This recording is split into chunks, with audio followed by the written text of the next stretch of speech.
નમસ્કાર, આપની સાથે હું છું પાયલ. સ્ક્રીન પર તમને વેધર એક્સપર્ટ પરેશભાઈ ગોસ્વામી દેખાતા હશે. વિસ્તારથી વાત કરવી છે સુપર અલ્નીનો વિશે. ગઈકાલે એમને એક વિડીયો અપલોડ કર્યો હતો અને એ વિડીયોમાં આગાહી કરી હતી કે સુપર અલ્નીનો સક્રિય થાય એવી સંભાવનાઓ છે, તો એનાથી કેટલી અસર થવાની છે, એને કેમ સુપર અલ્નીનો કહેવામાં આવ્યું છે, બધા જ વિષય પર પરેશભાઈ આપનું ખૂબ ખૂબ સ્વાગત છે જમાવટ પર. અને પહેલો સવાલ જ એ છે કે સુપર અલ્નીનો કેમ આટલા વર્ષો પછી આ થઈ રહી છે ઘટના, તો એની અસરો કેટલી થવાની છે?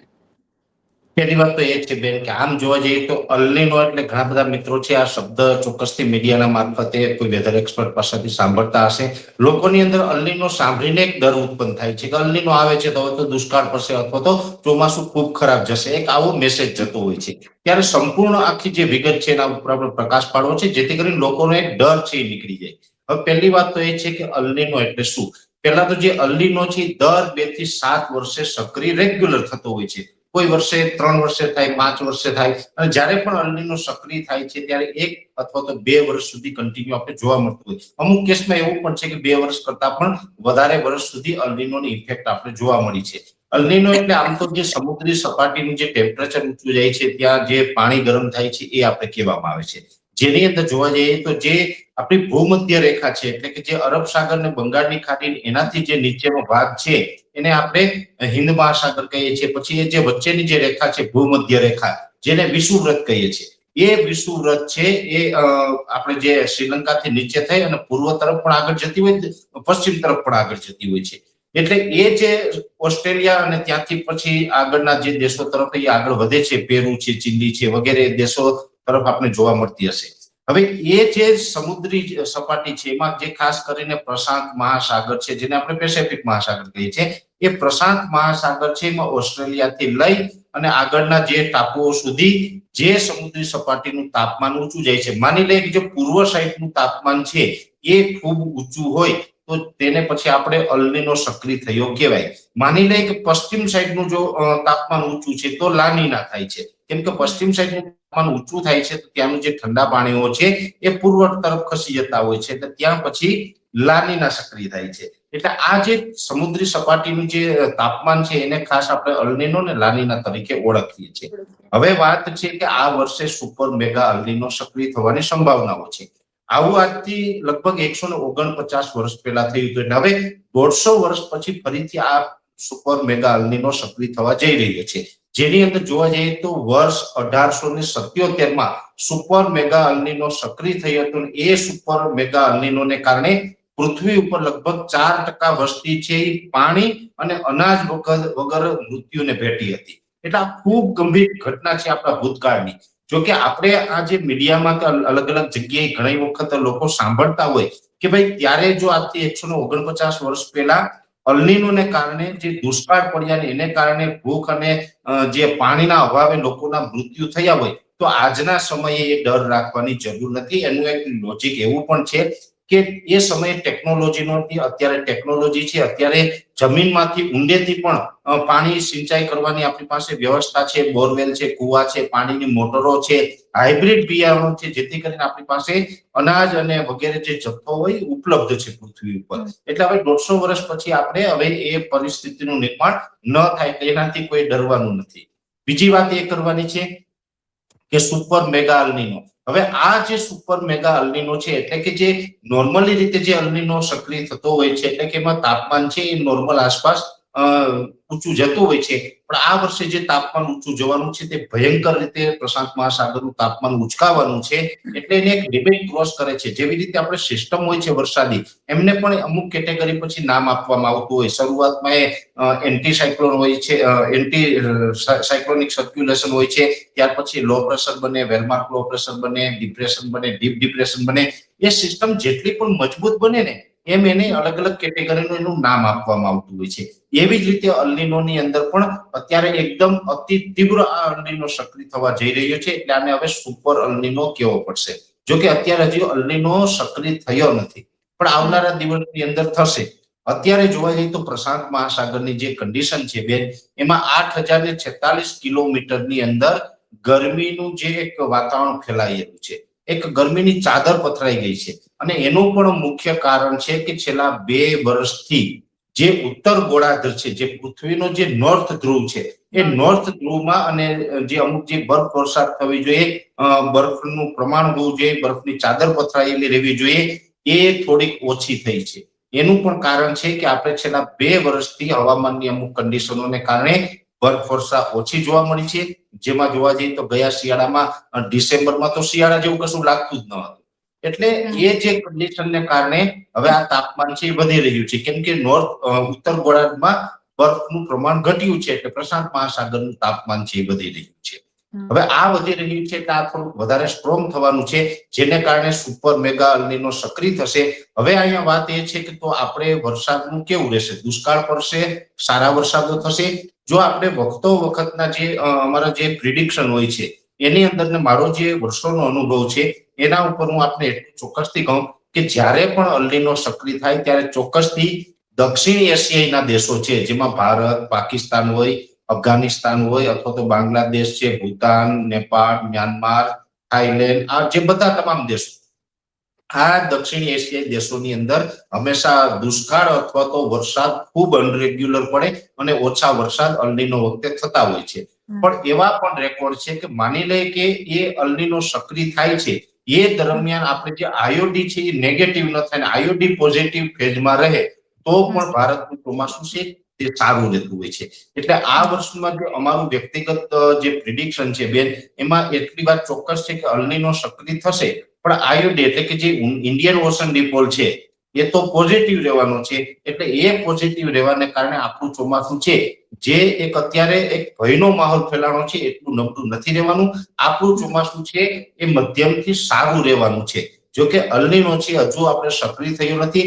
ધીમે ધીમે લગભગ મે મહિનાના એન્ડથી અલ્નીનો સક્રિય થવાની શરૂઆત થઈ શકે છે. હવે અલ્નીનો સક્રિય થાય તો એનું તાપમાન કઈ 2-5 દિવસની અંદર ડાયરેક્ટ વધી નથી જતું. પ્રશાંત મહાસાગરનું તાપમાન 2-4 દિવસની અંદર સીધું એકદમ હાઈ થઈ જાય એવું નથી થતું. એ ધીમે ધીમે જે પાણી છે હીટ પકડતું હોય છે. એટલે શરૂઆત થશે મે મહિનામાંથી, જૂન મહિનાની અંદર એ અલ્નીનોની પોઝિશનમાં આવી જશે. પણ એ વીક અલ્નીનો હશે. જૂન મહિનાની અંદર વીક અલ્નીનો હશે, જુલાઈની અંદર મજબૂત અલ્નીનો બનશે અને ઓગસ્ટની અંદર લગભગ પૃથ્વીના મોટા ભાગના વિસ્તારોના હવામાનને ડિસ્ટર્બ કરે એ પ્રકારનો અલ્નીનો મજબૂત થઈ જશે. એટલે કે સુપર મેગા અલ્નીનો છે ઓગસ્ટમાં સક્રિય થઈ જશે. મે મહિનામાં શરૂઆત થાય, જૂન મહિનામાં એકદમ નોર્મલ એટલે કે વીક અલ્નીનો સક્રિય થાય, જુલાઈમાં થોડોક મજબૂત થાય, ઓગસ્ટમાં અતિ સ્ટ્રોંગ થાય. આ પ્રકારની કન્ડિશન લાગી રહી છે. જો કે આ અલ્નીનો સક્રિય થશે તો માત્ર 2026 નહીં પણ 2027 સુધી આપને અસર કરશે, કેમ કે એ તો આવનારા શિયાળા ઉપર પણ અસર કરશે, ઉનાળા ઉપર પણ અસર કરશે. એના પછી જે 27નું ચોમાસું છે, કેમ કે સુપર અલ્નીનો જ્યારે સક્રિય થાય છે ત્યારે ખૂબ લાંબો સમય સુધીની ઇફેક્ટ રહેતી હોય છે. એટલે આ બધી પ્રોસેસ છે લાંબા ગાળાની છે. આ ચિંતા માત્ર 2026ની નથી, આમાં તો ચિંતા 27 અને 28ની પણ કરવા જેવું છે. કેમ કે આ બધું લાંબા ગાળાની પ્રોસેસ છે. જ્યારે પણ પ્રશાંત મહાસાગર હીટ પકડે છે તો એ કોઈ 4-6 મહિનાની અંદર એ હીટ ઓછી નથી થતી, એ ટેમ્પરેચર ડાઉન નથી થતું. એટલે આપણે 26 બાદ આપણે 27માં પણ એની સામે ઝઝૂમવું પડશે. પણ ઓગસ્ટની અંદર જોઈએ એકદમ એ સુપર મેગા અલ્નીનોની કન્ડિશનમાં આવશે અને પછી ચોમાસા ઉપર આપણે એની અસર પડે ત્યાં સુધીમાં તો આપણું ચોમાસું પૂર્ણ થઈ જાય. પણ એક વાત ચોક્કસ છે બેન કે મે મહિનાથી જે ધીમે ધીમે શરૂઆત થશે એટલે થોડીક ઇફેક્ટ છે એ તો આ વર્ષના ચોમાસા ઉપર જોવા મળશે. હવે કેવી રીતે જોવા મળશે? તો પહેલી વાત તો એ છે કે ઘણા બધા મિત્રોએ જે હવામાન વિભાગ અને સ્કાયમેટની આગાહી સાંભળી છે. જે હવામાન વિભાગ અને સ્કાયમેટ પાસે પણ આધુનિક ટેકનોલોજી છે, સારા એક્સપર્ટ છે અને એનું તારણ પણ એકદમ સટીક હોય છે. પણ ક્યાંક આપણે સમજવામાં પણ ભૂલ કરતા હોય છે. જ્યારે હવામાન વિભાગ અને સ્કાયમેટે જે આગાહી આપી છે નબળા ચોમાસાની, એ ગુજરાત માટે નથી. પહેલી વાત આપણે એ સમજવાની છે બેન, એ ગુજરાત માટે નથી, એ ઓલ ઓવર ભારત દેશની છે. હવે ઓલ ઓવર ભારત દેશની છે ને એમાં પણ હવામાન વિભાગે તો ચોખવટપૂર્વક કીધું છે કે ઉત્તર ભારતના વિસ્તારો છે એમાં ચોમાસું વધારે નબળું રહેશે. તો પછી ગુજરાતમાં તો બહુ ચિંતા કરવાની આપણે જરૂર પણ નથી, કેમ કે માત્ર ગુજરાતની આગાહી નથી. અને ગુજરાતની વાત છે ત્યાં સુધી વ્યક્તિગત જે મારો પ્રિડિક્શન થાય છે, મહત્વ અમે ગુજરાતને જ આપીએ છીએ, ગુજરાતને ટાર્ગેટ રાખી અને એનું પ્રિડિક્શન અમે કરતા હોય છે. એટલે એમાં અલ્નિનોને પણ અમે ધ્યાનમાં રાખીએ છીએ, એમજે હોય અથવા તો જે આઈઓડી છે વગેરે પેરામીટરોને ધ્યાનમાં રાખીને જે અમે પ્રિડિક્શન કરતા હોય છે. મારું વ્યક્તિગત પ્રિડિક્શન છે એ મુજબ લગભગ વર્ષ 2026 ની અંદર 90 થી લઈને 95% વરસાદ થશે. હવે સામાન્ય રીતે જોવા જઈએ તો 96% થી લઈને 106% સુધીનો વરસાદ પડે વર્ષ દરમિયાન તો એને સામાન્ય ચોમાસું કહેવાય. સામાન્ય ચોમાસું એટલે કે ખેડૂતના હિતમાં. પછી 106% કરતા વધારે વરસાદ પડે તો અતિવૃષ્ટિ ગણાય છે. પણ જે જરૂરિયાત હોય મુજબના વરસાદ પડે. ગયા વર્ષની વાત કરીએ તો 2025ના ચોમાસા દરમિયાન ગુજરાતની અંદર સરેરાશ 109% વરસાદ વરસ્યો હતો. તો આ વર્ષે કદાચ 90 થી લઈને 95% સુધી વરસાદ પડે તો એ વરસાદની માત્રામાં ગયા વર્ષની સરખામણી બહુ ઓછો વરસાદ ન કહી શકાય. એટલે એકંદરે ચોમાસું છે મધ્યમ સારું જ રહેવાનું છે. બહુ ચિંતાનું કારણ અત્યારે ગુજરાત માટે નથી. અલ્નિનો ચોક્કસથી સક્રિય થશે, એકદમ પ્રબળ બનશે, સુપર મેગા અલ્નિનો બનશે. છતાં પણ ગુજરાત માટે કોઈ ચિંતાનું કારણ નથી. સમયસર ચોમાસાની એન્ટ્રી પણ થઈ જશે અને ચોમાસું આપણા માટે સારું રહેશે. પરેશભાઈ, અલ્નિનો ને બધું જ તમે સમજાવ્યું. મારો પ્રશ્ન હજી એ છે કે આટલા વર્ષો પછી એવી કઈ પરિસ્થિતિઓ થઈ કે એવું તો શું થયું કે સુપર મેગા અલ્નિનો બનવાનો છે? એટલે એના પાછળના બહુ બધા કારણો પણ હશે. જો આટલા બધા 150 વર્ષ તમે કહો છો એ પ્રમાણે એટલો બધો સમય લાગ્યો છે તો મેગા અલ્નિનો ત્યારે બને છે કે આમ તો કોઈ એની પ્રોસેસ એવી હવામાનની નથી હોતી કે આજે 4-6 મહિના માટે હવામાન ડિસ્ટર્બ રહ્યું સીધો સુપર મેગા અલ્નિનો થઈ જાય. પહેલા જોવા જઈએ તો 5-7 વર્ષનું આમાં પરિણામ છે. આ વર્ષે જે આપણે ભોગવવાના છે, આ વિશ્વ આખું ભોગવવાનું છે. આપણા માટે તો મેં આપને કીધું એમ બહુ ચિંતાનું કારણ ચાલુ વર્ષે નથી. 90 થી 95% વરસાદ આવશે આપણા ભાગમાં. ઘણા રાજ્યો અને ઘણા દેશ તો એવા હશે કે જ્યાં આ વર્ષે દુષ્કાળની પણ પરિસ્થિતિ જોવા મળશે. તો એના માટે તો ખૂબ ખતરનાક છે. એટલે વિશ્વ આખું અલ્નિનો સામે ઝઝુમવાનું છે. વિશ્વના ઘણા બધા દેશો છે એની અંદર ચાલુ વર્ષે તાપમાન રેકોર્ડ પણ તોડવાનું છે. કેમ કે આપણે ભલે ચોમાસું હશે પણ ઘણા દેશો એવા પણ હશે કે એના વેધર સાયકલ પ્રમાણે ચોમાસું ન હોય. દાખલા તરીકે વાત કરવા જઈએ તો જેવી રીતે ભારતને ઇફેક્ટ કરે છે એવી જ રીતે આ ચોમાસું છે આફ્રિકા ખંડને પણ ઇફેક્ટ કરવાનું છે.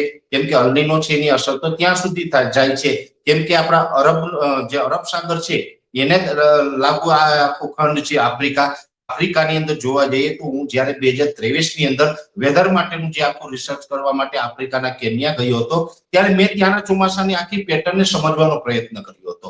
તો કેન્યા છે, તાંજાનિયા છે, જામ્બિયા છે, ઝિમ્બાબ્વે છે, ઘના છે, યુગાન્ડા છે, આ જે બધા આફ્રિકા ખંડના દેશો છે અને મેં તેના વિશે આખી ત્યાં માહિતી લીધી છે. તો એ મુજબ જોવા જઈએ તો ત્યાં 2 વખત ચોમાસું આવે છે વર્ષમાં. એ પહેલું ચોમાસું હોય છે એને નાનું ચોમાસું કહેવામાં આવે છે. જે નામનું ચોમાસું 15 માર્ચથી શરૂઆત થાય છે. એટલે અત્યારે ત્યાં નાના ચોમાસાની શરૂઆત છે એ પાછું 45 દિવસનું ચોમાસું હોય.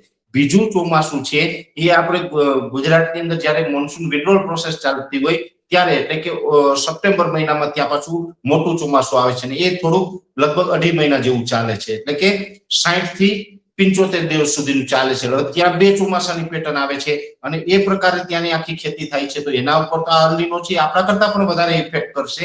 એટલે એવી રીતે જોવા જઈએ તો ઘણા બધા દેશોમાં અત્યારે ભલે આપણે ચોમાસું ચાલુ હશે ત્યારે ઓગસ્ટમાં સુપર અલ્નિનો બની ગયો હશે તો ઘણા દેશમાં ચોમાસું ચાલુ નહીં હોય ત્યાં ઉનાળા જેવો માહોલ હશે તો ત્યાં તાપમાન છે એ તમામ રેકોર્ડ છે એ તોડી નાખશે. એટલે અલગ અલગ ઘણી બધી ઇફેક્ટો વિશ્વ લેવલે આની જોવા મળશે.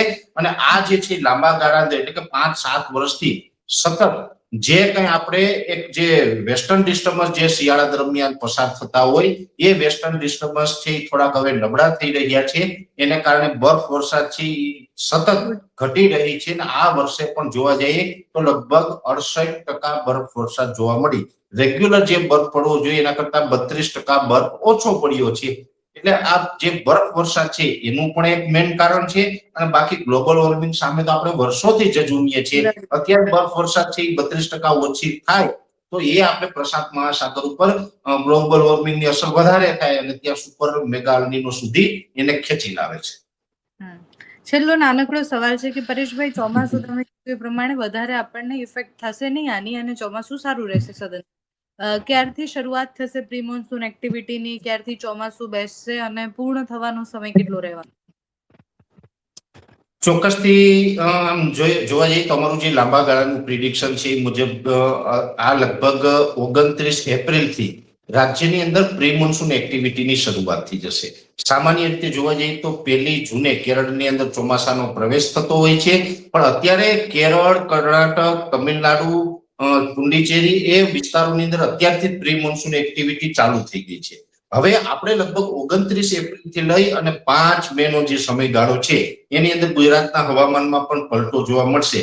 માની લઈએ કે ખાલી વાદળ થાય એ વાત અલગ રહેશે. જો વાદળની સાથે સાથે કોઈ વિસ્તારમાં સામાન્ય છાંટા પડે અથવા તો સામાન્ય નોર્મલ ઝાપટા પડે તો હવે એને આપણે માવઠામાં સમાવેશ નહીં કરીએ. જે અમે અમારી પાસે નોંધ માટે જેમાં આંકડાઓ લખતા હોય છે એમાં અમે એને માવઠું નથી ગણવાના, એને અમે પ્રી મોન્સૂન એક્ટિવિટીના વરસાદ ગણવાના છે. એટલે હવે આપણે એપ્રિલ મહિનાની 29 તારીખ પછીથી ગમે ત્યારે પ્રી મોન્સૂન એક્ટિવિટી થઈ શકે છે.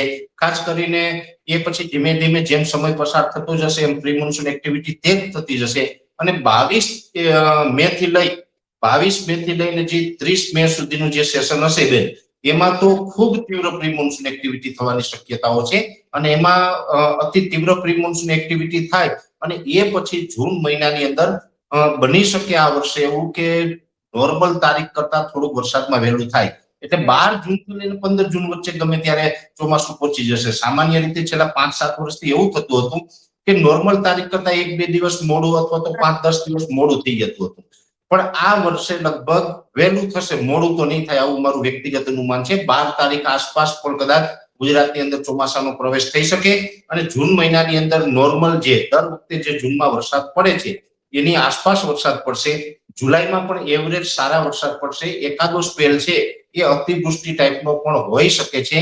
ઓગસ્ટમાં પછી મધ્યમ રહેશે, થોડુંક નોર્મલ કરતા થોડુંક વરસાદનું પ્રમાણ ઘટે અને સપ્ટેમ્બરમાં પણ નોર્મલ કરતા થોડુંક વરસાદનું પ્રમાણ ઘટે એવી શક્યતાઓ છે. એટલે જે ઘટ છે આપણે જે ગયા વર્ષે 109% વરસાદ હતો, આ વર્ષે 90 થી 95% જે શક્યતા છે, જે ઘટ છે ને એ પાછળથી ઘટ આવશે, આગળ નહીં આવે. ટૂંકમાં શરૂઆતના જૂન જુલાઈમાં ઘટ ન પડે, ઓગસ્ટ સપ્ટેમ્બરમાં કદાચ એ વરસાદની તીવ્રતા ઘટે અને એ જે ટકાવારી છે ત્યાં ફૂલફિલ થાય એવું મારું વ્યક્તિગત અનુમાન છે. એટલે ઓવરઓલ તો આપણે ચોમાસું સારું જ રહેવાનું છે, 95% જેટલો વરસાદ પડવાની સંભાવના છે. બાકીની માહિતી અને બધું જ જ્યારે જરૂર હશે એટલે કે સુપર એલ નીનો કેટલી અસરો કરે છે, ચોમાસું બેસે છે તેના પછી અને સાથે જ ગરમીની માહિતી તમારા પાસેથી લેતા રહીશું. થેન્ક યુ સો મચ પરેશભાઈ, તમે જોડાયા, માહિતી આપી અને પણ સરળ ભાષામાં, કારણ કે બહુ બધા લોકોને ખબર નથી કે એક્ઝેક્ટલી એલ નીનો, લા નીનો કેવી રીતના બને છે, શું થાય છે, કેવી રીતના એની અસરો થતી હોય છે. Thank you so much.